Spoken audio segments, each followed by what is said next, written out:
by the Alexander Road Pavilion again, Virginia, Carolina 260, number 50. And it's been repainted for a couple of months now, and it looks really great. Yeah, and all black.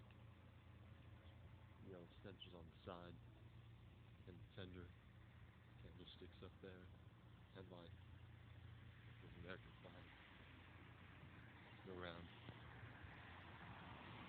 Front of the engine. We have a couple of narrow gauge box cars, 401 and 434, Carolina Northwestern and ET&W and C.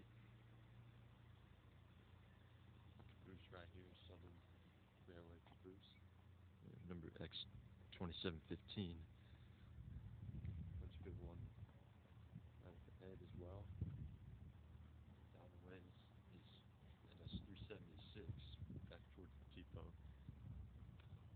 There.